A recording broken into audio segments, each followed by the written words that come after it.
enchiladas. This is Respawn Aim Fire, the kick-ass irreverent gaming podcast where three lifelong friends gather to talk about video games. There's nothing in my cup today. I'm Chad Michaelinis. That's Holden DePardo. Hi. And you're you, the listener, and we love you so much that we want to kiss you straight on both of your cheeks, your appley, rosy, plump little cheeks. Just one lip per, just the bottom lip. I want everyone right now, whether you're on a plane, on a car, in a bus, walking on the sidewalk, I want you to imagine and make the face of what you might look like if you were kissing someone with only your bottom lip. Go. We've got so much to talk about today. From updates on coronavirus, confirming we're so right. We're so right. And then we've got some Ubisoft games that are coming out this year that are announced. We've got some details on maybe some PlayStation 5 hardware news? Question mark? Whoa! But we're going to start this episode like we start every episode in the last 4 episodes with playtime. What have we been playing? Holden, I'm going to leave you to tell us all about a new game that just came out that you've been playing, looks like only that game, called Sekiro. I played some of the games you played as well, because I played Super Mario Party with you, but we'll get to that later on. I beat Sekiro officially. I beat the final boss yesterday. You got to watch me play a little bit of it yesterday. Oh, you actually did beat it. I watched you try a few times, and you got close. Yeah. I got very close. Dude, my heart was racing. Holy shit.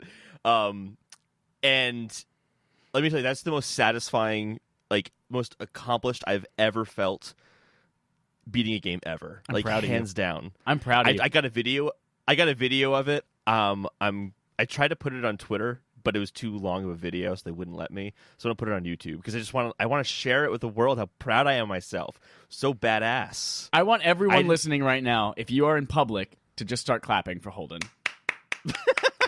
If you're in private, I want you to just pat your bottom for him. It's a bottom clap.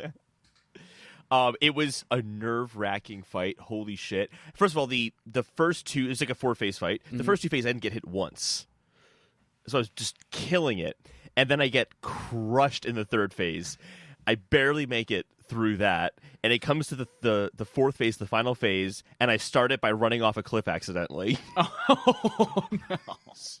So I'm like, oh, this is not going to go well. But I managed. So in the final phase, you saw this. There was the lightning attack. Right. And I managed to do the timing of it to get the lightning back at him. And when you do that, the final phase is actually way easier than the second phase is. But holy shit, I've never. What a great final boss. I'm already playing it again, New Game Plus, of course. Because I'm just super addicted to that game. So yeah, I'd say to anyone who stopped playing that game because it was too difficult, this is kind of realized. And I think we talked about this when the game first came out as well, but people always wanted From Software to make a more difficult game because people were used to Dark Souls. Bloodborne wasn't a massive deviation. People wanted that difficulty back. And I think part of that difficulty is just learning that game and realizing it's not Dark Souls. It's not Bloodborne. It's something different completely. You're going to have a hard time adapting to that game if you're used to those playstyles. Exactly. So you just got to throw that out the window. It doesn't matter it's a From Software game. It matters it's Sekiro, and it's about sword fighting. That is what it's about. Yep. So anyone who stopped playing it because it was too hard, I implore you, go back into it and forget everything you know about Dark Souls, because holy shit, this game is so fucking rewarding when you finally beat it. And also, certain bosses are definitely really, really fucking hard, especially the final boss. But I think in a lot of ways, it still is an easier game once you get used to it. It's more forgiving in some ways than I found Dark Souls and Bloodborne to be. I did notice that you could just deflect. You could just mash that L1 button for some of the fight. Yeah, and it would work pretty well at blocking or deflecting things. Yeah, so there's the deflect, and basically the idea there is that if I kind of don't know, sometimes the enemies have a delayed reaction. So if you deflect too early, you miss out on it. So I just kind of get ready by just kind of keep doing it, and then once I see the rhythm of the sword moving, then I can kind of match that better. But it's kind of more of what's a comparison? I don't have a comparison for it, but easily this is my number 2 game of all time. I made the list. It's number 2 game of all time. What's your number 1? Of all time. Metro Exodus? Oh. Metro Exodus, no, that's not even in the top 10. But that's a very good game too. Yeah, I'm super satisfied with it. I'm playing it again, and also I don't give a shit about Bloodborne 2 at this point. I don't want that. I don't want that game. Well, don't take that away Sekiro from 2. the rest of us, because the rest of us still want it, Holden. I mean, I wouldn't be upset. I wouldn't be like, Bloodborne 2, fuck you From Software. I wouldn't be like pissed off about it. But I would much, much rather have a Sekiro 2. I want to have a Sekiro, because some of the complaints I have about the game are that they reuse boss battles a lot, and I want to experience different types of boss battles. I want to see and then kind of flesh this out. And it ends in a way that suggests that they are going to make a Sekiro 2. And I'll leave it at that. Ooh. You don't die at the end, I assume, then. Or maybe you resurrect yourself. Even if you did, Shadows died twice. Oh, shit. Ooh. I'm very aroused, sir. Is that it? Is that all you're That's going it. to say? That's all I got. All right. Yeah. Thank you, everyone, for listening. That's been Respawn Aim Fire. Playtime for me. I'm going to start with something that's not exactly a video game, but it is video game adjacent because of all the things that it has to do with. But that's a new show called Mythic Quest. It came out on Friday on Apple TV Plus, if you have that. And it's a new game produced by Ubisoft, well, co-produced by Ubisoft and Lionsgate. And it's a show about an MMO game studio and like producing this game's expansion and the struggles within the power struggles between the people, like trying to win over streamers. There's a PewDiePie streamer-like person called Pootie Shoes, and he calls all of his fans Pootie Cuties and Pootie Duties because girls and boys, the cuties and the duties. But so the show in general, if you've seen a commercial for it, you probably realize that it's not funny, even though it's supposed to be funny. And watching the entire series this week in an airport made me realize, yeah, it's not a funny show. I was very excited for it going in because it's from the guys who made Sunny in Philadelphia. It's from Rob McElhenney and Charlie Day, who play Mac and Charlie on Sunny in Philadelphia. But Charlie's not in it, though, is he? No, he's not in it. He just created the show with Rob. Okay. And it's he not was good. like, yikes, I don't want to be in. There are parts of it that are really interesting to watch as a video game fan. Like, there are plot lines about, like, articles being written about this game in Kotaku and how they have to change the messaging that Kotaku has in their thing. And, like, oh, we don't want another article written about us. And there are all sorts of video game references throughout because, obviously, it's co-produced by Ubisoft. So being able, like, all of their properties are in it. You see, like, there's the flashback to the early 2000s, or like that decade between 2000 and 2010, and there's like Rayman Raving Rabbids and the GameStop and all this kind of stuff. So it's like interesting from that point of view. You see Ashley Birch, who plays a lot of your favorite video game characters. She's in this show as a pretty major character as well. She plays Alo in Horizon Zero Dawn, Tiny Tina in Borderlands. So it's interesting to see those types of things. But overall, just the show has a lot of characters that I don't enjoy. I don't like. They're assholes, and they know they're assholes, versus, I think I mentioned this to you this weekend, is like, what makes Sunny in Philadelphia so funny and their characters likable is that they're assholes and they're bad people, but they're ignorant to the fact that they're bad people. And their ignorance is what's funny and what makes it funny. And that's why they can handle, like, really funny topics that would normally be offensive, but because those characters don't know that it's bad, like, and the show portrays it as bad. Anyway, but these characters, they know they're assholes, and they all have different shitty things about them, and they know it, and they kind of own it. And I'm like, oh, I don't like any of you, and you're not funny. So if you are bored and you have 4.5 hours to waste of your life, and you want something video game related, go for it. It's kind of interesting to see that, but I wouldn't suggest anyone go run out and watch it immediately. So it's not the first. You said you watched the whole series, not the first 3 episodes. The whole series is up. Mm-hmm. Whole series came out at once on Friday.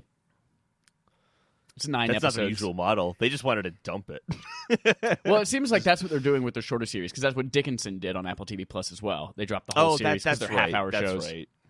And then it looks like the longer dramas, they're doing like first 3 episodes and then 1 episode a week. But even Servant did one.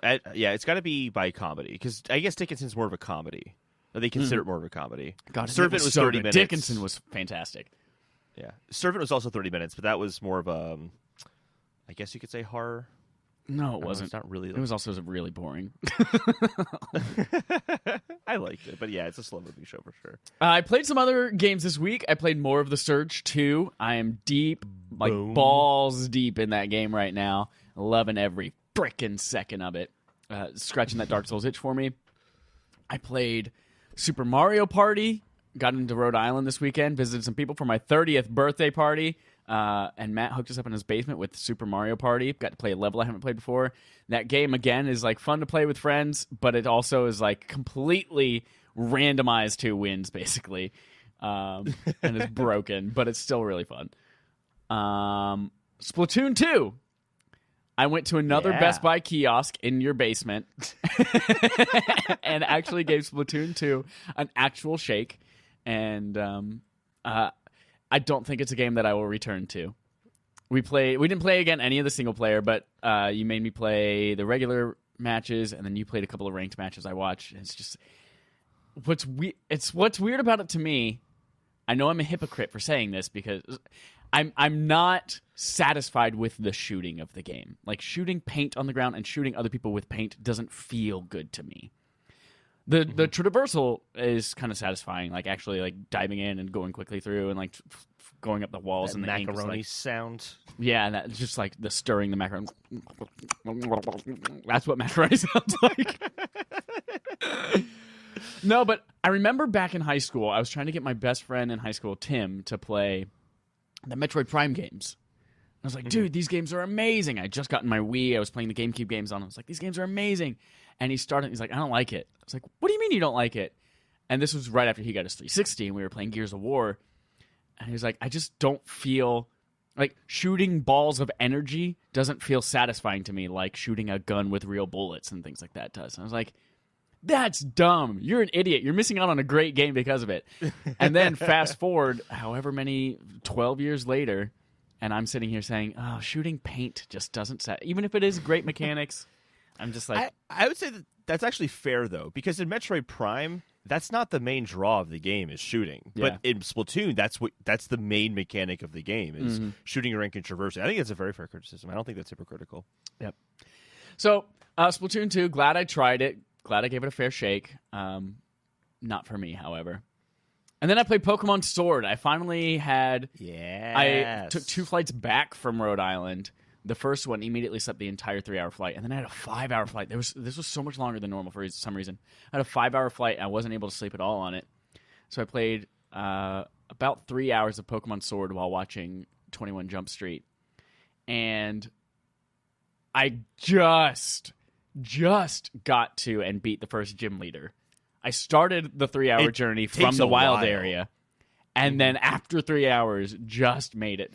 And I need to know this. I'm going to continue the game a little bit, but I need to know whether I need to go in begrudgingly or excitedly. For the remainder of the game, can you make it more than 10 steps without somebody coming and talking to you for 5 minutes?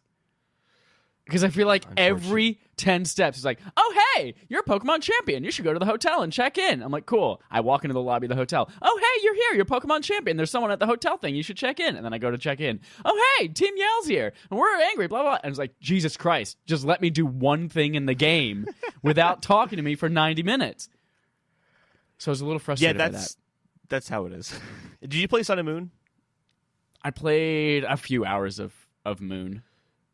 Okay, yeah, because Sun and Moon's the same way, and that drove me nuts. I think I was more expecting it for this one, but yeah, that's definitely part of the game.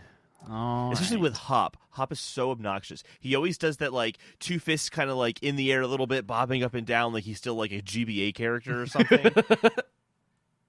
And it's terrible, yeah. It wouldn't bug me if the cutscenes didn't feel so overlong and pointless.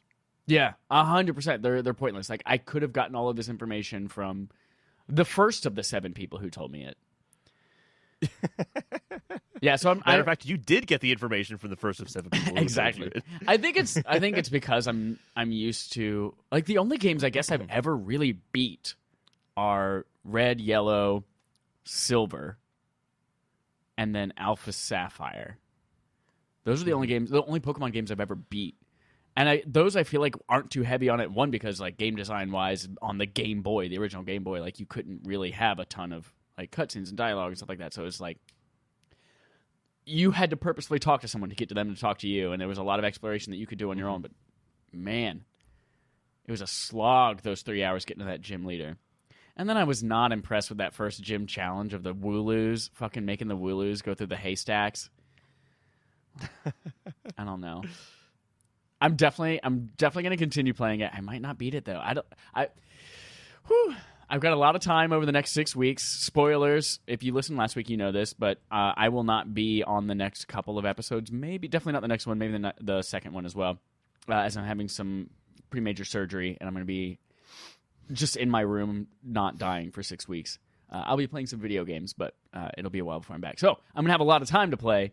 My goal was I'm going to play Pokemon Sword and beat that, but who knows if I'll actually get through it or just throw my Switch. Do you have interest in the DLC? I do.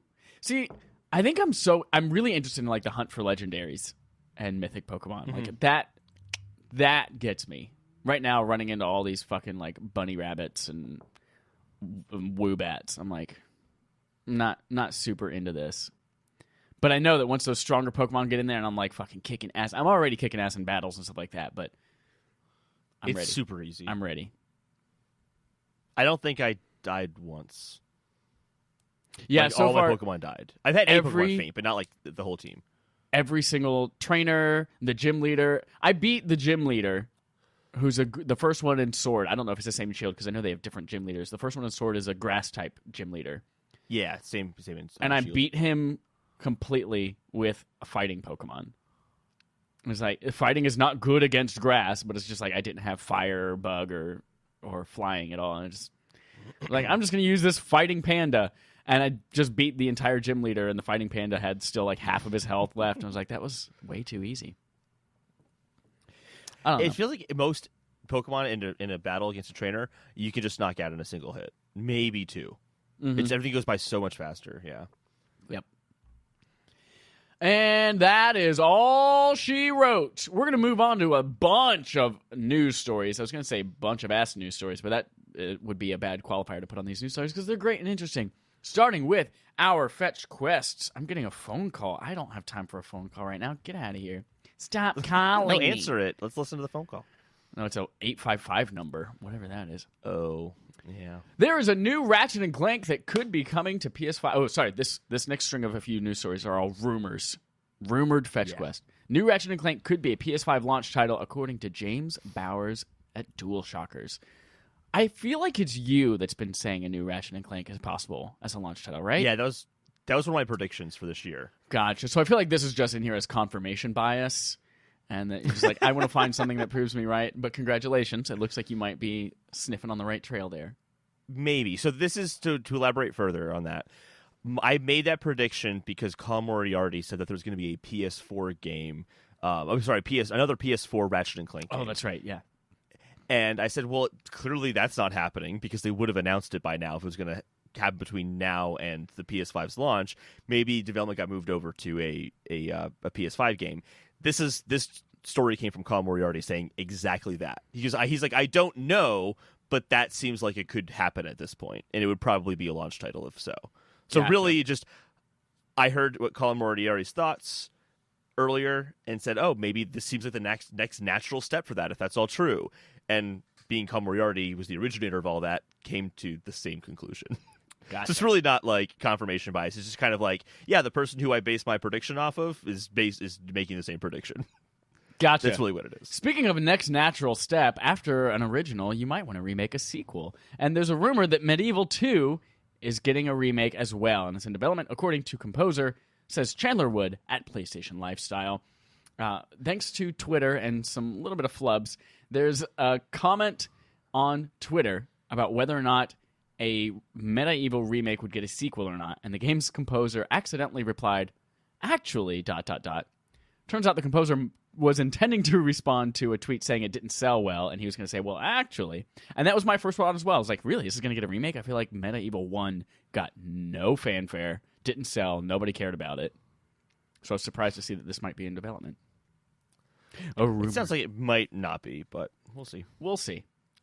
Next up, the rumor that WB Montreal's Batman game rumored to be a reboot and will release this fall, says Joseph Yaden at PlayStation Lifestyle. There have been lots of teases from WB over the last 5 months. We've gotten a lot of rumors that it might be a Court of Owls game, which is a dope storyline from the comics on the New 52. This game, again, will be made by Montreal, which is the team that made Arkham Origins, which is the one that in all the collections WB denies is an actual game because even the Return to Arkham collection doesn't include it, which is dumb. And actually, there's no way right now to play it on current gen systems. You can't play Arkham Origins, I don't think, on current gen systems, which is dumb. Cool. I'm ready for a new one. And something else this article mentions that it would be the start of a new DC game universe. So this would be Batman. There's a Superman game apparently in development by another WB team, and then something else by Rocksteady would be in that same thing, which would be really cool. We still don't know what Rocksteady's doing. No idea. I know what Rocksteady's doing. Making a fucking game. With all that. And they're paying people to do it. I don't know. They could be switching over to ASMR or something. Who knows? Oh, dude. Ass murder? Hell yeah. Next up, Disney says no to Kingdom Hearts Sora in Super Smash Bros., says Aaron Mamet from Digital Trends. According to Imran Khan, who now does a lot of stuff with Kinda Funny, previously of Game Informer, Disney rejected Nintendo's request for putting Sora in Smash. Apparently, Nintendo wanted Sora, and Disney said no. Imran does not mention specifically that it was for Smash Bros. Ultimate, so it could be any Smash Bros., but looks like they've tried before. And it's definitely been a fan favorite. People have been asking for Sora, and that's a big popular choice. But interesting that Disney said no to that. Yeah. Are there any Disney-adjacent or Disney-related characters in Smash? I don't think so. No, not at all. Huh. Maybe they want to do their own Super Smash Bros. With Disney characters. God, if I could have Belle beat the shit out of a dwarf, I would play that game. That game actually be kind of fucked up because you could also play the Beast fucking up Belle, beating her up. That'd be kind of weird. That's probably why that game does not exist. Exactly. Yeah. And finally, be but they're in love. Why is that happening? Our last rumor, which seems like it's going to be pretty real, is a new Crash Bandicoot game has been leaked, says Emma Kent at Eurogamer. There are screenshots of it being a Temple Run-esque endless runner on mobile. So, woo! The only reason this is a rumor is because it's not official, but it's basically official. Yep. Speaking of official, we have a whole host of official fetch quests, starting with Ubisoft plans to ship 5 AAA games in the upcoming fiscal year, coming from Logan Moore at DualShockers. 3 of the titles are already known: Watch Dogs Legion, Rainbow Six Quarantine, and Gods and Monsters. All 3 will be coming to next-gen consoles. Jason Schreier recently tweeted a couple days ago as well, anyone holding out for hope for Splinter Cell is once again going to be disappointed. Sorry, it's Assassin's Creed and Far Cry are the other 2 titles in that 5. So, poor Splinter Cell. Poor Splinter Cell. Super Smash Bros.' Sakurai wants to move past the debate around Fire Emblem characters, from Hiron Cryer at US Gamer. Sakurai basically said, yeah, I know, there are too many Fire Emblem characters in Smash Bros. There are too many sword fighters. But he briefly mentions, it was Nintendo's decision, and once we commit to something, I will finish it. So he knows, which hopefully means of the next 6 characters, none of them are fucking Fire Emblem characters. Basically, what this also means, too, is that they asked him, and he's like, come on, guys, really? Mm-hmm. This is the last one. I'm talking publicly about this shit. Yep. I won't let it happen. Cyberpunk 2077 will, for me, unfortunately, have around 75 bespoke street stories, says Matthew Olson at US Gamer. It's too much. What do you mean? It's too much. Those are 75, fleshed out, fully realized side quests, not counting all of the little things that you can do around the city too, kind of equivalent to Spider-Man's stop the thieves killing people and that kind of stuff. Mm-hmm. It's too much. My open world game concerns, which is The Witcher 3, I've mentioned this a few times, is there's either too much content out there in the game that doesn't matter, in which case why is it in there and it's fluff and I hate it, or all of it matters and it's all good content, and that in that case it's overwhelming and I'm never going to finish it and I'm going to feel like I'm left out, and I can't. 75 side quests. that are I all... think the reason they do that, though, is not so much because they want everyone to play 75 side quests, but it's like why there's 900 Korok seeds in Breath of the Wild. It's just so you can stumble. It's so you can stumble around them all the time, and you don't have to like necessarily, the world. It'll make the world feel richer because everywhere you go, something interesting is going on, but you might not see all of those things in one playthrough. I hate that. I hate the fact that there are things that I'm better. not going to see in this game. Everything needs to be Spider-Man. Spider-Man was the perfect balance of open world elements and being able to complete everything that felt like you needed to complete. Ooh, we'll talk about it later on because I really disagree with that. I loved it. Fallout 76 is finally getting NPCs in April as part of a long-awaited Wastelanders update, says Matt Wales at Eurogamer. This was announced last E3. It was supposed to come end of last year, but it got delayed. Finally coming out April 7th, free for all players. Yeah. Remember that game? Next up is a report that 1.3 million VR headsets were being connected by Steam users in December, says Alex Calvin, PC Games Insider.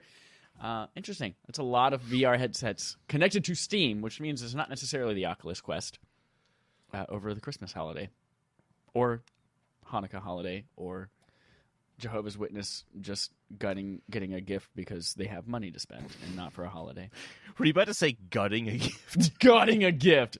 Just taking a knife to a stuck pig. What if that's your gift? If you're a Jehovah's Witness, can you only get barnyard animals? Next up, Final Fantasy 15 and Wolfenstein. That's definitely how Youngblood. being a Jehovah's Witness works. Hit Xbox Game Pass this week. That means I might actually play Wolfenstein Youngblood sooner than I intended because it's coming to Game Pass this week. Cool.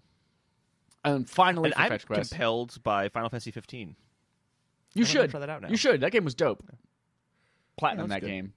God, that last trophy for the platinum. That last trophy for the platinum, which you're gonna play it on Xbox. Like that? No, well, that was a one that you just literally had to like run for a whole shit ton of distance. But then there was one where you had to beat this giant optional boss after the game. That was just this huge turtle that just took forever to kill. I saw a video of that. Yeah. NVIDIA finally releases GeForce Now streaming service from Alex Calvin, PC Games Insider. This is actually something that we brought up a long-ass time ago when Stadia was first announced and talking about game streaming services, and I totally forgot it existed. But GeForce Now is a game service that allows you to stream your existing collection of Steam and PC titles using like just a separate instance of them in the cloud. And it's so whatever games you already own, you can just stream them to other devices. And it's been in beta for a long time, but now it's officially out, which is totally dope. And apparently it works a lot better than Stadia does. That's cool. If I played more PC games, I would definitely look into that. But I don't, so I won't. Holden, who makes Xbox? Yeah. Microsoft. Oh, fuck. We have a quest log from them. Let's look at some things. Xbox Series X appears to feature expandable storage, says Josh Starr at DualShockers. You remember a couple of weeks ago when there was the back of the thing shown off at AMD at their thing at CES, and then everyone was like, oh my god, this is what the back of it looks like. There are USB-C ports. And then Microsoft was like, no, y'all, those are fucking fake-ass renders that they just used in their official conference. That's not what it looks like. And then somebody else was like, hey, y'all, go. I got an actual picture of this thing. And he showed it off, and everyone's like, oh, fuck, it's just USB-A ports. I want to kill myself. I hate this. That picture is totally legit, and here's how we know. It's 100% legit. People tried to check the warranty status on it by typing the serial number in the photo, and it checked out. It has a warranty. So yeah, that photo did have like the full serial number available. That was interesting. Which is also means that guy definitely got fired. Exactly, because they trace those things. They track them. So one of the ports on the back of that thing, aside from two really lackluster USB-A ports, was a rectangular, really slim port that appears to be maybe for expansion. CF Express cards, SSD cards, are used in high-end cameras, like cinema cameras and high-end DSLRs right now as like really, really fast read-write speeds for capturing stuff. And looks like perhaps Microsoft might be using those for expanding storage. Because I know that's a concern you and I have had, is that if these consoles come out with this really, really fast, unique SSD, how do you expand that with external storage past whatever it's going to be, 512, a terabyte, 2 terabytes? How do you expand that in a way that the system can still take control of its like premier feature? It's telling you load times are going to be so fast, But if I have this really slow-ass USB 3.0 hard drive connected to it, it's impossible to still make it that fast. So this could be an interesting solution. So I didn't look this up beforehand, but I kind of just thought, like, ooh, this sounds like the Vita memory cards all over again, where they're, really, really pricey. Yeah. Well, like, I don't know that. Let me look up the price. I'm on SanDisk's website right now. Yeah. How much do you think a 64 gigabyte They're expensive. CF Express? They're expensive. It's $150. $150 for 64 gigs. 512, $600. You might spend more than the console to maybe, we don't know. That might be the price of the console. Who knows? To get what's probably going to be less storage than the console itself. Look up CFast. CFast are a similar size card as well. See how much those cost. Is it just CFast? Okay. Yeah. Okay. 256 gigabytes is $200. Okay. So it's a little more affordable, but still insane. Yeah, that is really pricey. Yep. God, those Vita memory cards were the stupidest thing that's ever happened in gaming.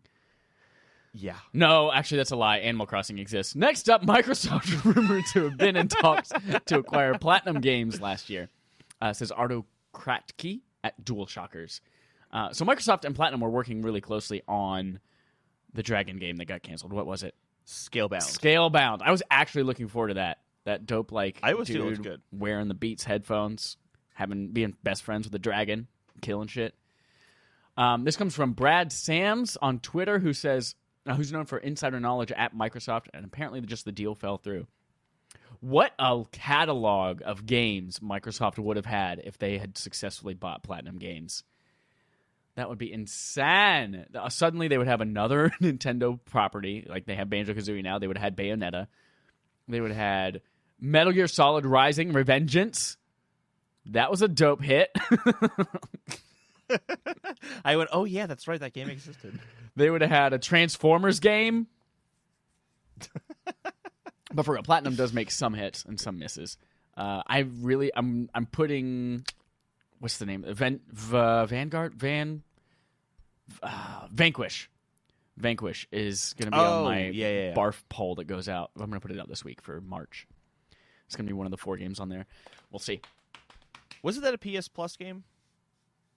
The remaster of it? Might have been. I know they just re-released like an anniversary Bayonetta and Vanquish together, like a dual pack, just got released. Vanquish PS Plus. Vanquish PS Plus. I'm colorblind. This is a good color shirt. PlayStation Plus update. Vanquish joins Instant Game Collection. That happened in 2013. So 2013. Oh, I got that shit. Oh, that's also the PS3 version of it then. Oh yeah, there was the remaster that came out. Yeah. I think it's on Game Pass. It's accessible somewhere. I know that. If not, then it's dirt cheap something. Anyway, yeah, interesting that could have happened. Xbox's Phil Spencer says Amazon and Google are its main competitors, not Sony or Nintendo. This is from Eric Van Allen at US Gamer. Ladies and gentlemen, ... Phil God damn it, Michael Crichton. Phil Spencer, ... Thank you, Holden, for the introduction. It's all his fault. It's all Michael Crichton's fault. R.I.P. Rest in peace. Don't die. Everyone, don't die. This is a quote from Phil Spencer. When you talk about Nintendo and Sony, we have a ton of respect for them, but we see Amazon and Google as the main competitors going forward. That's not to disrespect Nintendo and Sony, but the traditional gaming companies are somewhat out of position. I guess that they could try to recreate Azure, but we've invested tens of billions of dollars in cloud over the years. I don't want to be in a fight over format wars with those guys while Amazon and Google are focusing on how to get gaming to 7 billion people around the world. Hold on, what are your thoughts on this? This is basically the quote that Steve Jobs say all the time: skate to where the puck is going to be, not where it's currently at. This reminds me of that a lot. I think this is really, really smart. I do think he's being assumptive that Sony's not doing this. I'm sure Sony is looking for that next thing as well. I think we just don't know what Sony's going to do yet. So it's hard to say like what direction they're going to be going in. But Nintendo for sure is playing that old game, and I think it's fine for Nintendo. I'm sure Microsoft has a little bit of an idea of what Sony's doing because Sony did just strike a deal to use Azure servers for whatever their next cloud thing is going to be. But yeah, there's 100%. This is where the industry's going. Interesting to see that. Well, I get it. So Amazon, AWS, hosting all of this stuff. I get that. I feel like he's giving Amazon and Google a lot more credit for actually having worthwhile things in the gaming space. And I don't see them in the next 5 years being actual competitors. But I guess this is more of a long-term thing. But them maybe enabling games from other people across 7 billion people around the world is an option. But I'm pretty aligned with Phil Spencer on this one, actually. This is something I was saying back when Stadia first got announced, that I said specifically and called out Amazon as well. Amazon, Google, and Microsoft are going to be the big three in gaming because they have the internet infrastructure laid out already, whereas like Sony and Nintendo are going to have to piggyback off of Azure or Amazon Web Services or Google's cloud offering. And because of that, it gives them a strategic advantage to offer the best pipelines for their content. Think of it as like the Apple Store or the App Store. Apple can put an app on the App Store and fuck with the rules. They can do whatever they want if they put an app in the App Store. They don't got to pay 30% to themselves, but everyone else has to pay 30% of their sales to them, and that puts Apple in this competitive advantage that in this context, Nintendo and Sony won't be able to compete with. Yeah. Unless they have their own grad work. So I think from that perspective, absolutely. Stadia's having a rocky start, absolutely. We haven't seen what Amazon's doing yet, but they have studios. They've been working on games in quiet for a while now. I think they're going to come out banging. Amazon has released a lot of games, though, over the last few years. Well, not few years, but like over the last decade. They've released games and none of them have been good. They did? Yeah. Oh, interesting. Yeah, when they they started originally for like their Fire TV stick a long time ago. Like, they wanted to release things for that. Yeah. Yeah, so I do feel like they will have the infrastructure. They're going to make a ton of profit off of these things for sure. Yeah. But Google Stadia, stumbling right off the bat.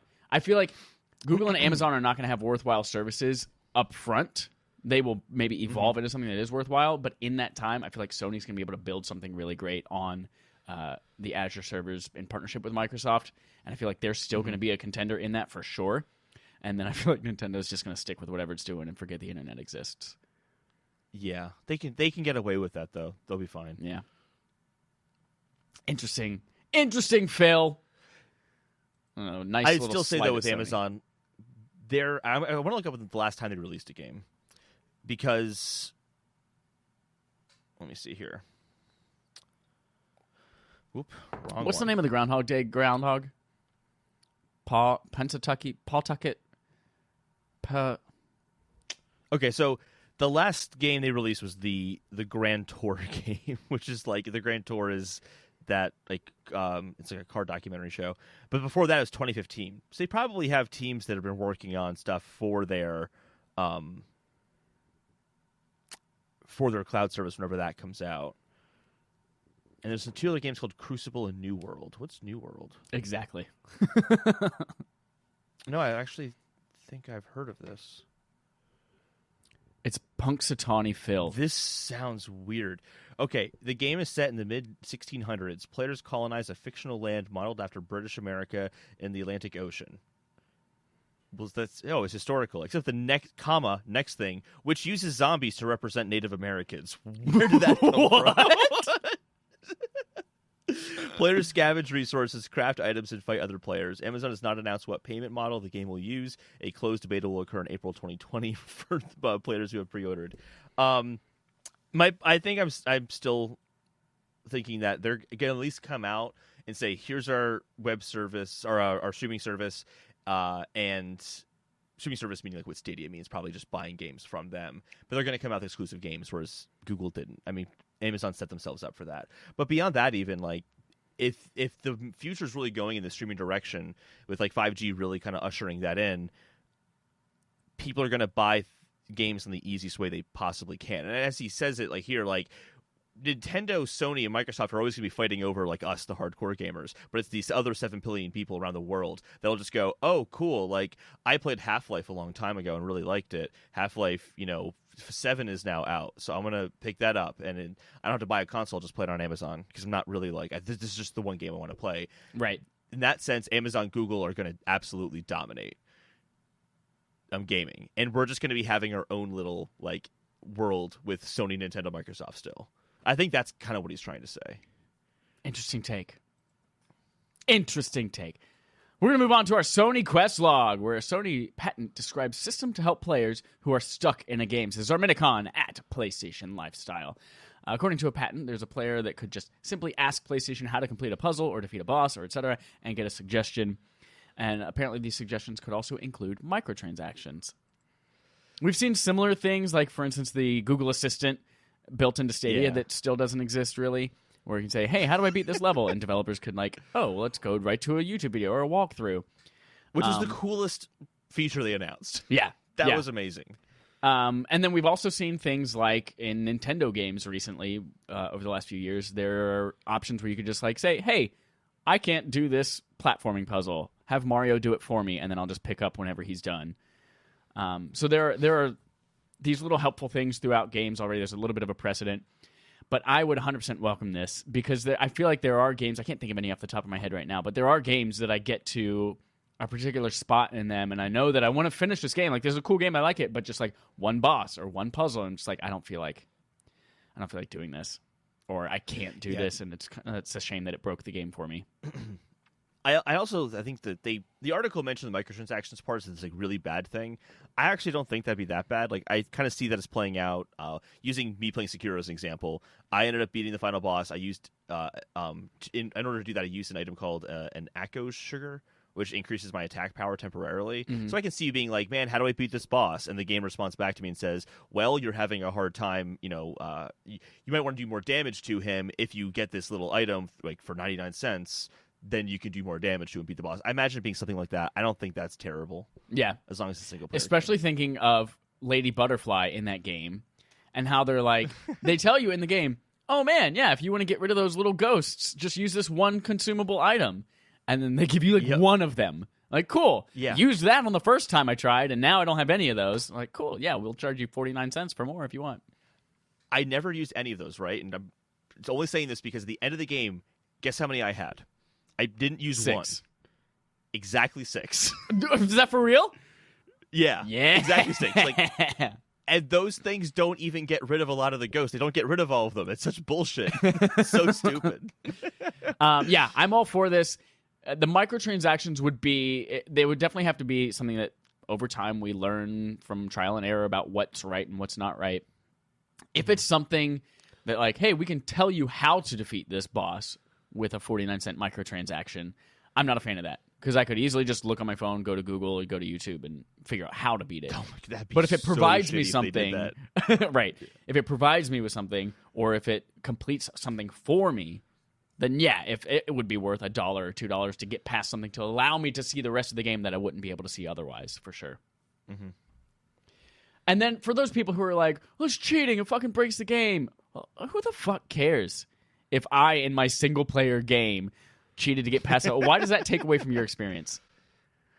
You didn't just fail yourself. Or did you just cheat the game with yourself? That's the quote from when the whole accessibility in games conversation was coming up around Sekiro. That was like the joke phrase. And I guess something else that you could think about too is like, how does that affect trophy completion? And I think I would still be okay with, like, if you use this feature, if you pay $2 and you still can't get the trophy, because there are a lot of games that, like, hey, you can have all of these cool little extra things turned on that allow you to see the world in Mirror World, or like have this really cool gun, or have Fat Drake in Uncharted. But if you play with these modifiers, it disables trophies.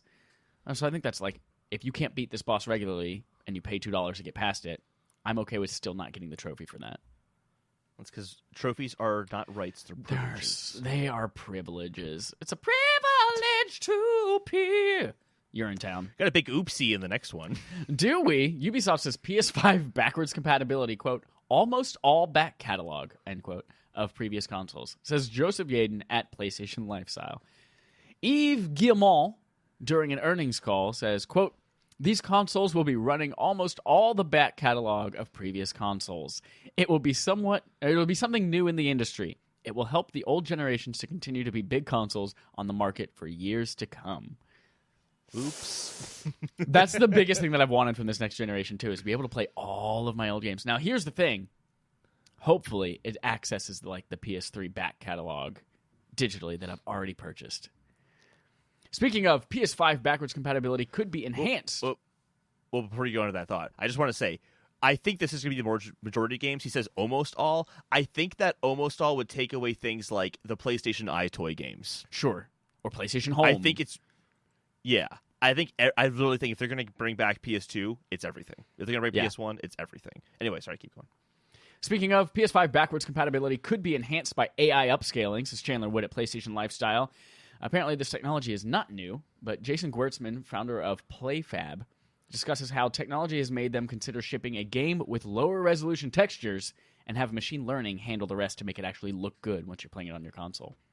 That could be huge for keeping file sizes down in regular games, not even just old games looking better on new ones. But something else that came up years ago that could be related to this, that I hope to God is related to this, is Sony patented a way of retroactively adding trophies to PlayStation 1 classics.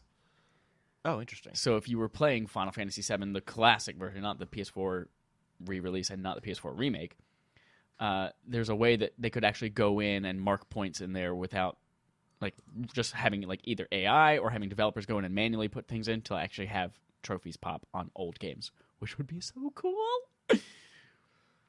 Oh, man, that would be actually kind of awesome. Like, imagine having the Xbox Game Pass quests concept, but for, like, PS2 games.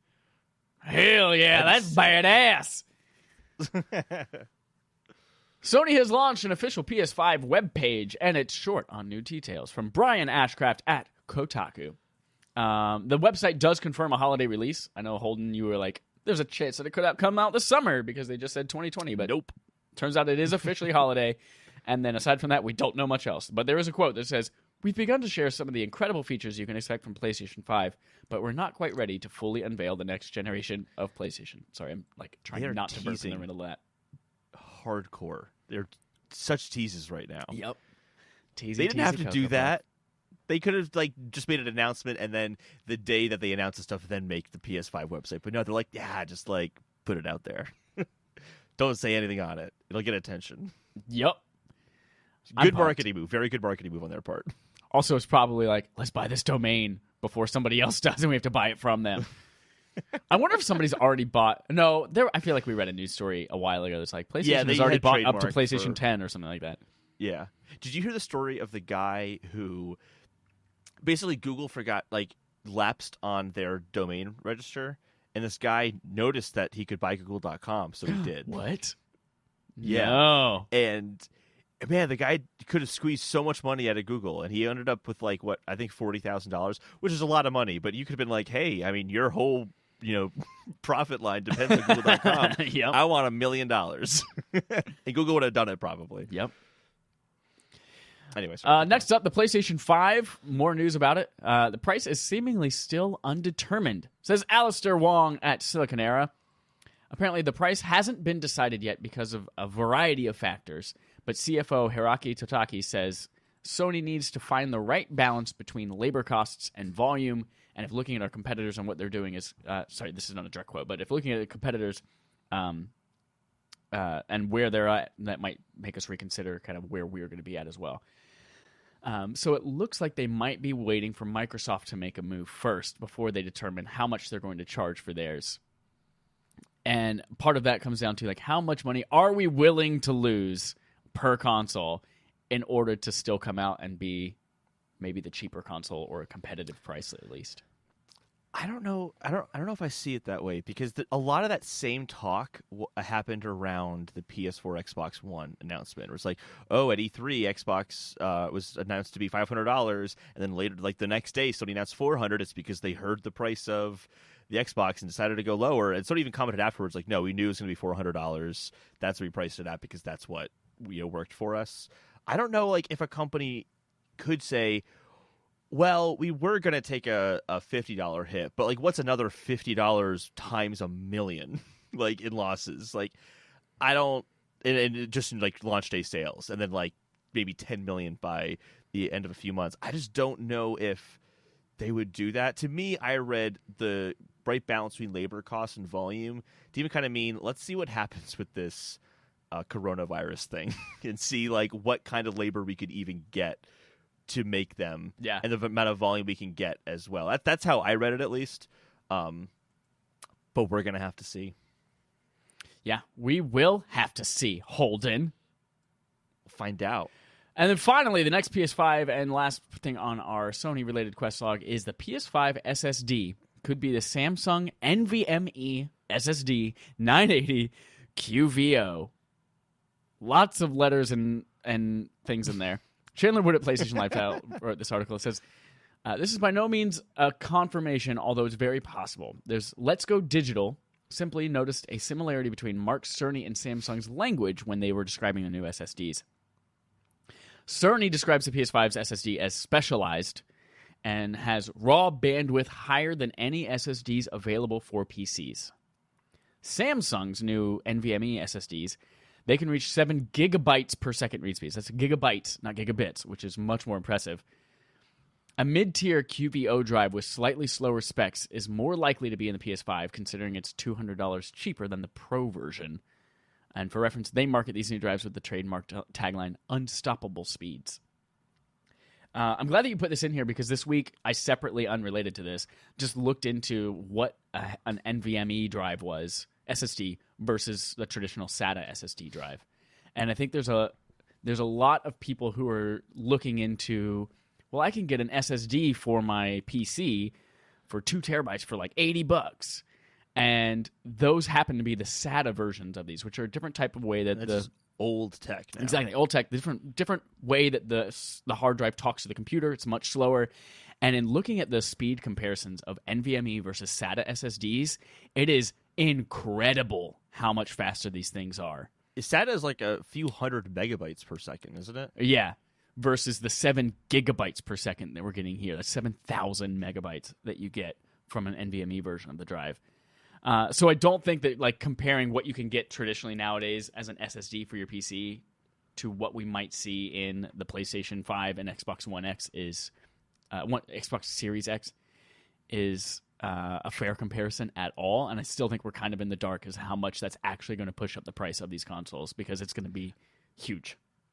Yeah, exactly.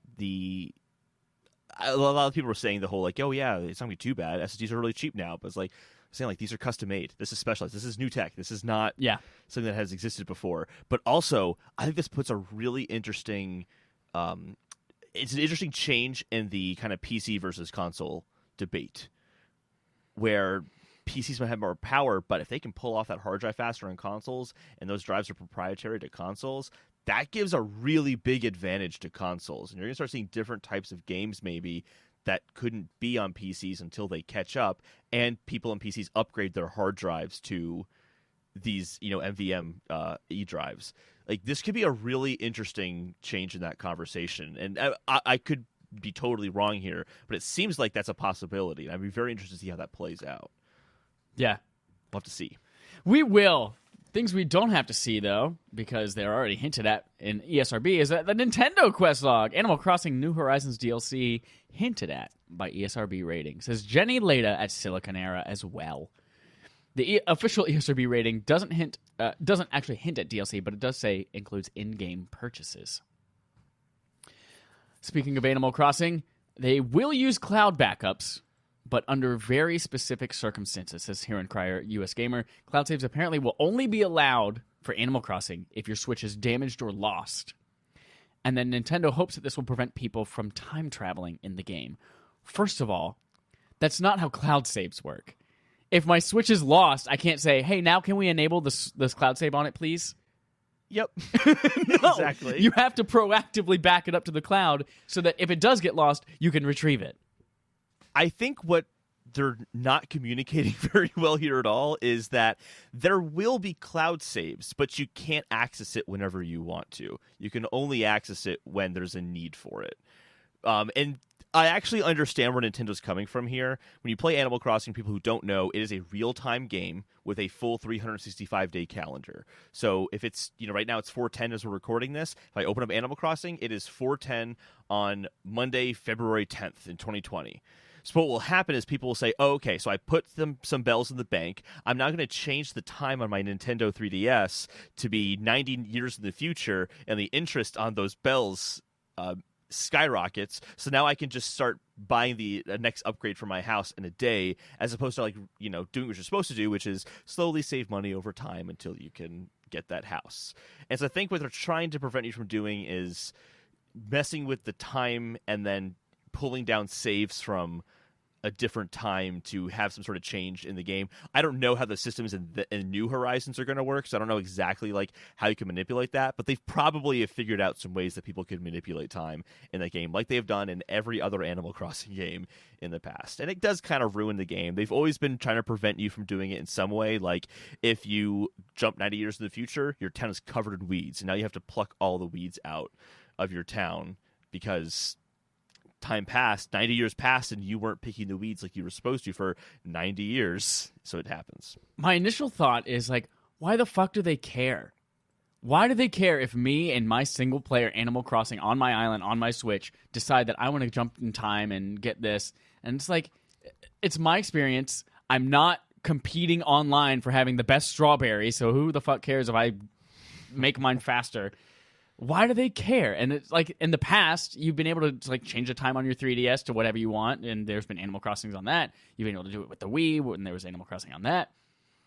But then that other wrinkle from the story right behind it is there will be in-game purchases. It's oh, I wonder if they're maybe trying to, in the future, sell us upgrades. Oh yeah, you could actually make these grow faster. You could build your house faster if you buy this Fast Pass for whatever it is that you're growing, or these miracle seeds. I wonder if that has anything to do with it. The in-game purchases, I'm honestly completely dumbfounded on. I have no idea. Because Nintendo's not one to put, microtransactions in $60 games. I think Animal Crossing lends itself better to that than any of the other games, but they should let us know soon if they're doing that. Because that would, I already bought Animal Crossing. If I find out that, certain items and stuff, all the cool stuff is behind a paywall, I'm going to be fucking pissed, because that's not how Animal Crossing games work. So I'm really curious here. They need to say something. Or it could be when Assassin's Creed released Odyssey, and they're hey, you can buy this one-time $10 thing that permanently increases your experience gain, or you could play the game regular. And yeah, I remember that. Yeah. So I wonder if that's something that they're looking to do. Is just sell you something that lets you get things faster. Here's what they could do. In the last game, they had something called town ordinances. So you could do something say, I want it so that our economy is a little bit better and I make more money when I sell, fruits and stuff like that, or sell anything at the shop. There's a 10 or 20% increase in what you would normally get. But you would just go to the town and just start an ordinance. You had to pay 20,000 bells to start the ordinance. That way you couldn't just flip-flop back and forth. Yeah. Maybe they can do that with microtransactions instead. God. Ooh, that would be rough. Yeah, this game sounds like it's going to be terrible. Nobody buy it. And you were going to love it, too. Now you're turned off by This is it. That's what did it for me. Yeah, the cloud saves. Next up is our Google Quest log. We've got one story. It's another sigh. Stadia's free tier coming in the next next few months, says Stephen T. Wright at GameSpot. Direct quote from Phil Harrison says, the big strategic difference is that over the next few months, you will be able to experience Stadia for free. No money down. Without having to put a box in your home, you can just click and play amazing games straight from our data center. One, we already knew that was coming. Two, why did you say this if you didn't have more news to say about it? Give us a date. Yeah. Next few months, that's so ambiguous. What the hell does that mean? It doesn't matter, though, because even if you get the free version, you still don't have to pay all these high prices for games that have been out for a trillion years that you probably already own elsewhere. Technically speaking, October is a few months away, depending on how loose of a definition you have for few means 3 to 4. Does it mean 3 to 4 specifically? Yep. 5 is a handful. Few is 3 or 4. Couple is 2. I don't know about handful. Okay, I knew couple is 2, but it's handful very, is 5 very fingers. Oh, right. Gotcha. Little phalanges. So sometime technically before 4 fingers, 1 thumb. Daddy finger, where are you? I were just you don't, on that? No, that was from the Destiny raid. Just kidding. Sorry, you were not on that night. What I don't understand here is how Google's marketing, which is generally not terrible, is so atrociously bad here. I mean, I look at all the news stories that come through Feedly, and the only headlines I see about Google are bad, and they're usually from an executive at Google saying something bad. It's unbelievable to me. It's really shocking. Yep. But you will be able to play we said Destiny vanilla version on Stadia for free. And that's probably what I'll still have that same username for. I'm only going to log into the free thing to play it on my computer trashily somewhere. And then our final quest log tonight, before we get to our main quest, is our third-party quest log. I'm going to let you run with this first one because I only half-watched this video in the background while I was putting away groceries. So, Holden, tell me about Star Citizen. So we've talked about Star Citizen a few times before. Kind of this game that's light on details. Just a little background on it. It was crowdfunded and is the biggest budget of any game ever. I think it's like $250 million is now how much money it's raised for its development. And people kept wondering, is this game a scam? Like, is it really even going to happen? They're charging $1,000 for a ship to play in a game that doesn't even really technically exist yet. But I guess people have early alpha access if they backed it. But Digital Foundry... I guess one of the guys that works there got to go talk to the developers and kind of see where the progress is at. And based on what he was talking, it sounds like he's done this before. This is not the first time. And I put this in here because some of the stuff in this really blew my mind. I think the easiest way to describe it is this is what No Man's Sky was saying without showing you, and they're showing you. Things like, oh, planets revolve around the sun, and it will impact the lighting of that planet, and it's natural, as opposed to No Man's Sky, which said that, didn't show you it, and then at the end, it just turns out that there was no simulation like that. They just had a normal light box set up like every other game does. But like the things they're showing really, really blew me away. This is clearly not intended for consoles. It just looks so visually real, honestly. It just looks real. It's kind of fucking bananas how good it looks. Yeah. Like there are I think things... part of what impressed me from the little that I got was the ability for them to scale between really small detailed environments and really large scale things really quickly by on the fly, without hundreds of gigabytes of RAM in your computer, on the fly being able to go from larger polygons, and then as you kind of get closer, it just like divides those down into smaller ones, and at the same time is also changing the collision boxes on everything to match those smaller scale things too. Like that was really impressive the way that it does that. Yeah. And because they handle it that way, they can do things like you can see natural shadows of objects on the planet coming from the sun that you're orbiting, and it scales those shadows as well. So when you look at a planet, you can see shadows from like mountain ranges and shit. That's fucking insane. I've never seen anything like that before. There was one they were showing off where if you look in the sky during the daytime, you could see this like little like almost like a glimmer of something, but you couldn't quite tell what it is. And they kind of time-lapsed it as the sun pans and the sun starts to shine on that object that's out there. And it's a space station just floating out in space that you can see from the ground, and it's rendered completely up there. Again, like things that No Man's Sky... kind of in the case of No Man's Sky, emulates but doesn't simulate, and here they simulate it, and it looks astonishing. Did you get to the part with the gas clouds? I remember hearing things in the background, but I didn't really pay attention. No. Okay. Oh, that's one to go and like. I'm going to pull up the timestamp so you can see it because it is holy shit gorgeous. They did a lot to make the go to 647 in the video. They basically have these different what do they call them? They call them vixels, I think. Like a vixel, which is basically just like a cubic area. It's a voxel. And they fill Voxel, that's what it was. Vixel is the augmented reality glasses from Intel. So they basically fill up all those little cubes with its own way of interpreting how light shines through that gas. So when you scale this object up, so it's technically like thousands of kilometers in size, the light travels through it realistically and kind of allows you to see more of its shape and its form in a really natural way. And just holy shit, it looks so fucking incredible.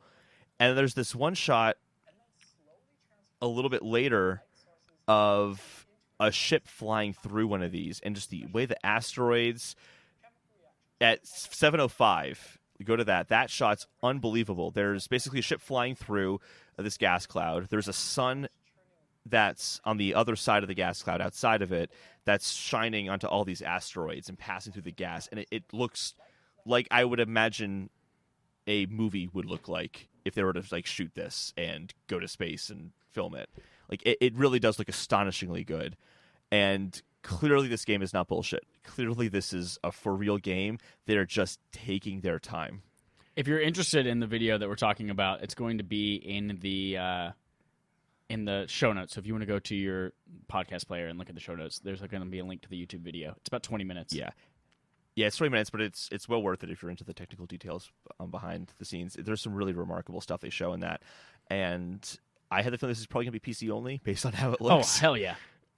Yeah, and I might buy a PC for this game. Don't do it. I'm not going to, actually. Yeah, I'll be really compelled to. What's interesting is that, as you mentioned, like there have been parts where I remember you wanted to do like an entire, not expose, but like deep dive into like, is this game real? Is it just a scam? That kind of thing.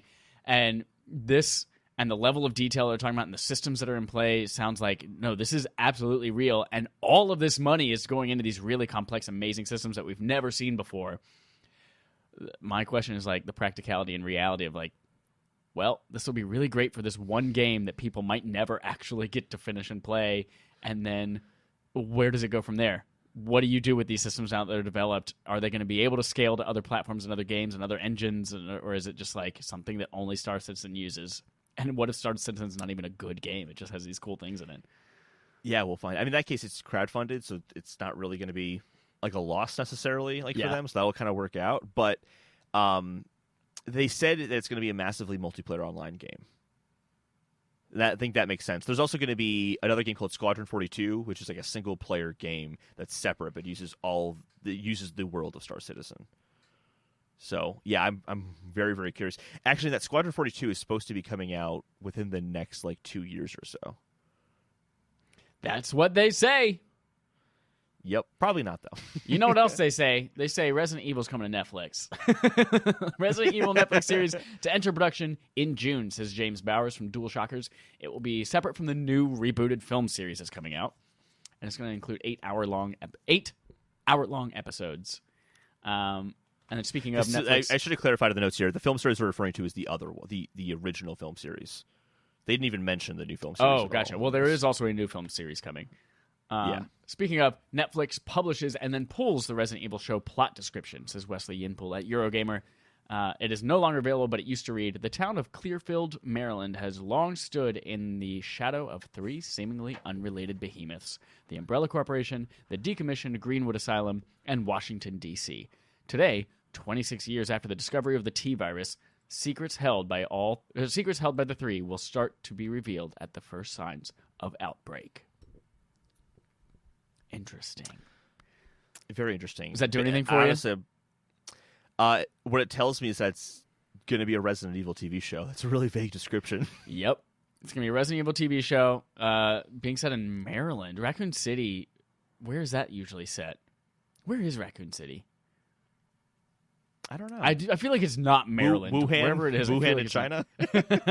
And then I feel like Resident Evil 5 was Africa. I don't know. I don't know if this will have any like returning characters that we're used to or things that we care about. So I'm not sure if I'm into this or not.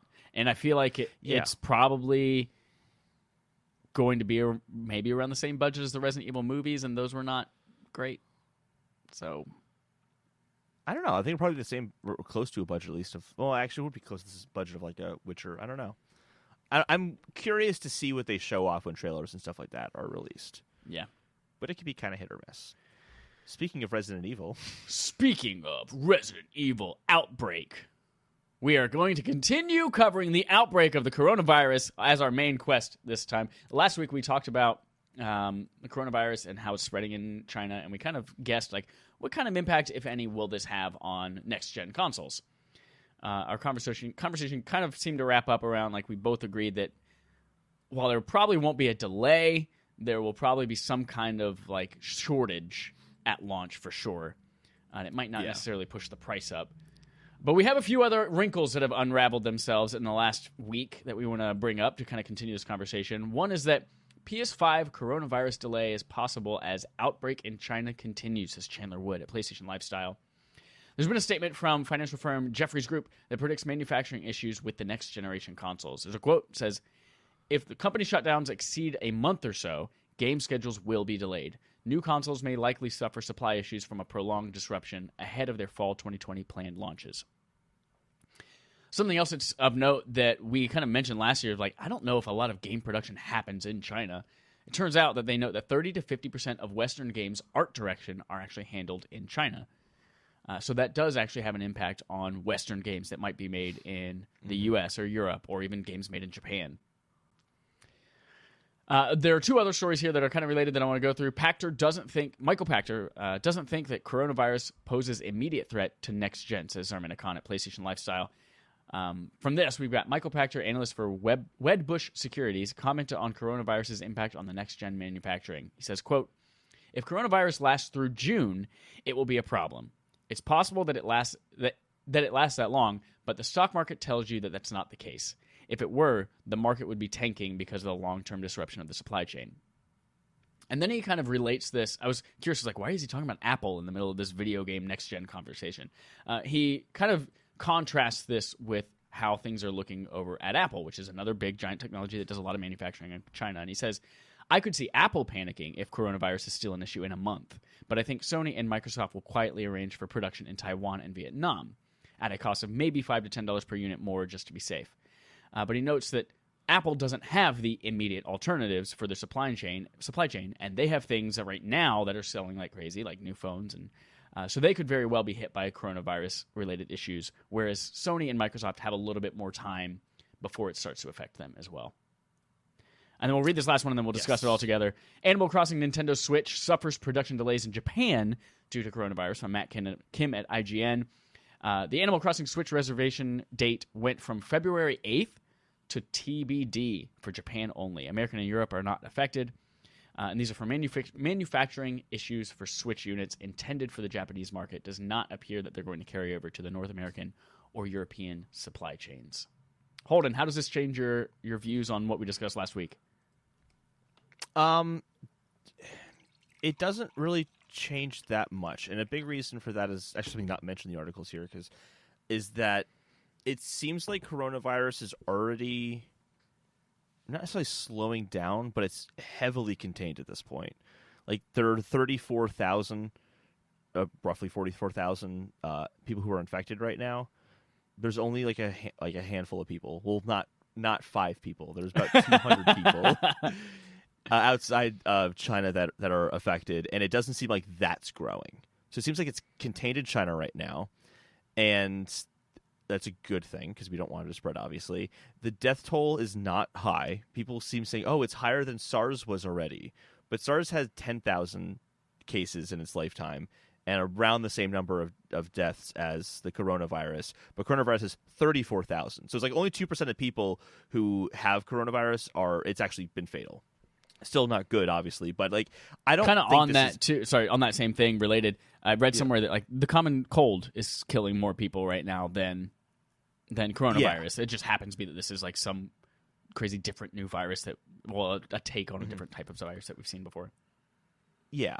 So I think that these are, headlines that get attention, obviously, because there is something that's happening. But I think these headlines are being a little overzealous and a little like large about it, to the point of like Michael Pachter saying here, like if this is going to have long-term impacts in the market, people will be selling their stock right now. Yeah, they'd be saying like pull out now because the stocks are going to start taking later on. They won't have a big enough return on investment. So like I'm not super worried for that reason. And my first thought when I read the whole like immediate alternatives part, was talking about how Apple has basically proprietary stuff that they don't have immediate alternatives for. I'm like, oh, but that's going to be the case with those SSDs. That's the big thing that's going to be proprietary. But those are, if it's really being made by Samsung, that's in North Korea. That's not in China. So like that part isn't being manufactured there. They could easily just move to Taiwan and move to another country. So I think Michael Pachter has it spot on. Obviously, if it goes until June, that would be a problem. That would not be good. But it's seeming like it's going to be contained. Yeah, I think the containment measures that are happening right now are top notch. Like the fact that basically the main areas in China that are being affected, like factories are shut down, people are not going to work, and like that containment area, there are entire hospitals that were erected in mere days that are just only for people with coronavirus to make sure that it is contained and quarantined properly. Like they're doing the right things. It looks like it's working. And these extreme measures, I think, are going to have it wiped out pretty quickly. Not wiped out, but like managed well. So while I know specifically because this was talking about Apple. I read an article that said while the factories and things like that they wanted to open on the 10th won't necessarily open as they thought they were going to, I still don't expect it to last more than maybe a week or two past this. I certainly don't see it going and affecting supply chains all the way through June. Yeah. But I don't see that this is going to be much more than what we had already anticipated, with maybe some supply chain like shortages at launch, but not anything major, especially price-wise. Or it's not going to hike up the price of these things. No, and I think the shortage is really going to come from the fact that, like, let's just take the Animal Crossing Switch as an example. Mm-hmm. That will be a little bit delayed, so they're going to have to catch up a little bit on that manufacturing. And if they're kind of catching up, it might take them a few months to fully catch up on some of past projects they weren't able to manufacture. But that's just going to probably impact, if anything, the early production cycle of the next gen consoles. These things are not being produced yet. They probably won't start manufacturing until June or so. So it'll have a mild impact at the beginning, maybe. I don't think we're really going to see this. I'd go as far as to say even supply constraints might not even be a thing. I think this is going to be totally fine. You heard it here first, everybody. Buy stock in all of these companies. Buy stock in Foxconn because it's going to be great. Trust us. Great. Yeah. That's all I've got to say on the topic. You got anything else? I wish everyone in China the best of luck. Me too. Separate note about the containment, like the extremities that people are, not the extremities, those are your arms and legs, but like the extremes people are going to contain this thing. All the arms and hands and legs and all that stuff they're doing. Airlines have canceled flights to China all the way through like April. Like I was supposed to go to China in April, and they're like, nope, you're not going anymore. I know it's 3 months away, but we're literally not flying there, so good luck. So people are going to extremes in order to make sure that this is contained properly, and it looks like it's working. Next up, we've got Game On Game Show, our Game On Our Gaming Show, where we play a game called Game On Our Game Show, and game. We've got a returning episode of Quiz Me Captain, It's Me, Margaret, where we quiz Holden on his video game knowledge in a timely fashion, and we see how well he can do it. Are you ready, Holden, to play Quiz Me Captain? I'm ready. It's Me, Margaret. You might remember there are 4 rounds to Quiz Me Captain, It's Me, Margaret. Each one is timed, and they all have different requirements for each round. If you get to the end, you get a very special prize. Successfully get through all rounds in the time limit, you get a very special prize. Regardless of whether you do it successfully, we're still going to go through all 4 rounds. For our first round of Quiz Me Captain, It's Me, Margaret, you have 30 seconds to successfully list whatever it is that I ask you to list in this first round. Are you ready, Holden, for round 1? Yes. 30 seconds. Quiz Me Captain, It's Me, Margaret. 30 seconds on the clock. Starts now. Name subtitles of 6 Assassin's Creed games without actually saying the words Assassin's Creed. Unity, Liberation, Black Flag. 3. 4. All right. Brotherhood. 5. Revelations. 6. You nailed it. All right. And you even had 10 seconds to spare on that. Look at you. Boom. I'm such a big Assassin's Creed fan. That was an easy one for me. I've played like 2 of them, I think. Second round.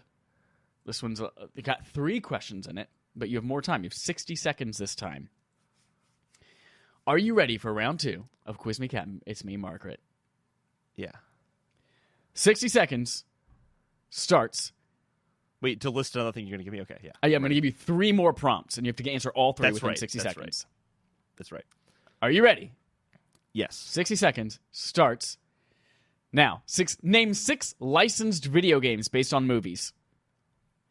Okay. Oh, shit. Okay, there's the Incredibles. This is easy. There's an Incredibles video game. There's a Toy Story 3 video game. 2. There's a Ratatouille video game. 3. There's a fuck. There's the Lord of the Rings 2 Towers, Lord of the Rings Return of the King, Lord of the Rings Fellowship of the Ring. 6. All right. Name 15 video game characters who are animals. Banjo-Kazooie. 1. Oh, Banjo-Kazooie. 30 seconds left. Sly Cooper. 4. Daxter. 5. The pig from... I can't just say the pig. Shit. Hemlock, the bird from Wind Waker. 5. And... 10 seconds left. Shit, what's the... I can't think of one. Why can't I think of one? Oh my god, I'm drawing a complete blank right now. Fuck. And time is up. Oh, I'm Holden, done. you Done with failed that miserably. Really bad. Yeah. You only got 5 of 15, and then you even missed the last question in total. You What do was not the get last the question special. gonna be, though? The last question was name 3 Japanese video game executives. Oh, okay. Whew. So you do not get the special prize, but we will continue the last 2 rounds of Quiz Me Captain. It's me, Margaret. Holden. 3rd round. You have 20 seconds. This one is a debate or an argument. You have to make an argument around a certain thing. Mm-hmm. Past ones, if you'll remember, convince me that Animal Crossing is bad, or convince me that Sonic is a good franchise. Are you ready for round 3? You have 20 seconds to complete this argument. Mm-hmm. 20 seconds starts now. Convince me to buy the Atari VCS. I mean, it's going to be really great to have the subscription service to play all those Atari games that you love on a controller made by Atari. I mean, what's cooler than that? It's like the original, like, how it's supposed to feel, how it's supposed to play. And you can't get that anywhere else besides the Atari VCS. Oh, time is up. Oh, Holden, you can get plenty of controllers and plenty of collections of Atari games for less than $100 a year on a lot of other things. I'm not convinced. But I was I'm saying sorry. with our Atari controller that's made by Atari was my point. For first party, that's the big deal there. Still not convinced. It's going to be terrible. Final round. That was impossible. Fuck you. Yeah, the cards are stacked against you in that one. Final round. This one is 30 seconds long. I have 10 pairs of things, and you have to choose the right one from those 2. There is no I love this one. objective reason why one of these is better than the other. It is all based on my opinion. You have to get 4 correct answers out of these 10 pairs in order to successfully win this round. Are you ready? All right, I'm ready. Final round of Quiz Me Captain, it's me, Margaret. 30 seconds. 4 correct answers. Starts now. SNES Super Scope or PSVR aim controller? PSVR aim controller. No, Super Scope was a bazooka. Do you remember when you actually bought a typewriter? Yes or no? Yes. Correct answer. Ness or Lucas? Ness. Correct answer. Snake Eater or Sons of Liberty? What was it? Snake Eater or Sons of Liberty? Oh, Snake Eater. Hell yes. Biden's dumb. Game Pass or PS Now? Game Pass. It's a tremendous value. Hooray! White guy walking towards you on a game cover. Yes or no? No. Yes, Holden. It's been scientifically proven that it sells more copies. You did get 4 correct answers. That's objective. That's objective. You did successfully get 4 answers within those first 6 items. So you did win that round, but you still don't get the special prize because you failed miserably in round 2. Miserably. And 3. How did I fail that badly? I failed really badly. I could have said Sonic. I could have said Tails. I could have said Knuckles. Like, those would have counted. Those, yeah, Sonic, Tails, Knuckles, Amy, Silver, Shadow. Oh my God, Holden. Yep. Just name the whole Sonic franchise. That was embarrassing. It was really bad. 15 was maybe a little much, but still. 5, Holden? That's it for Game On Game Show. We've got a couple of things we want to mention before we wrap up our episode today. One, you might have noticed for the last couple of weeks there have been no subscriber interrogatives. And that's because you failed us. You've all failed us. You have failed this city. And like Oliver Queen, we're going to shoot you in the heart with an arrow. No, just kidding. We love you all. But we love your participation because that's really what makes this episode shine is you guys interacting with us and being great people and lovely. Speaking of, what a cool thing that just happened this past weekend where I was able to visit you guys in Rhode Island, see a couple of our lifelong friends that we made from making this podcast. Fucking wonderful. I love everything about what we do. I love everything about the show, and I love our community. They're all wonderful. So, submit a subscriber interrogative of anything you want to ask us on Twitter at RespawnAimFire, on email by respawnaimfire@gmail.com. And then if you'd also like to support us on Patreon monetarily, you can give us $1 above at patreon.com/respawnaimfire, and you get the opportunity to play with us on game night every single week. You get the opportunity to influence what we play each month for Barf. Speaking of, Holden, what's our Barf game this month? I mentioned it already. Banjo-Kazooie. That's right. Banjo-Kazooie, the original, the OG. Those are 2 of 5 animals I'm aware of that exist in video games. That's true. And if you played any of that game so far, you would know all of those characters and you'd be able to name them. I have started. I'm on Mumble Mountain. Actually, I'm past Mumble Mountain now. Oh, well, then you totally could have said, like, whatever his sister's name is, or Bottles the Mole. You wouldn't have accepted whatever his sister's name is as an answer. Yeah, so Banjo-Kazooie, that's our backlog accomplishments with Respawn and friends. We all get together every month, and we play through a game. You don't have to be a patron to play it, however. You can play it because you're a person who has access to money to buy it on a console that you own. And if you are playing it, send us your thoughts on it. Or if you've played it in the past, let us know what your experience was, because we want to include that in our conversation at the end of the month. And finally, you get dope wallpapers. This month apparently has been a hit. I love seeing it on everyone's devices. You can go to patreon.com/respawningfire to see those and all the past ones we've made as well, and put them on your devices. Reminder, I'll be gone. Submit subscriber interrogatives so Holden has something to talk about with whatever his backup plan is for next week or whatever the week after is, maybe. Anything else we got to talk about? That's it. Oh, if you are a patron, head over to Patreon. I'm going to try to put up March's Barf poll up for the next 2 weeks by the time this comes out. So if you are a patron, go to patreon.com/respawningfire and vote on whatever March's Barf game will be. Thank you all for listening. And until next time, here's our usual sign off. Chickens don't clap!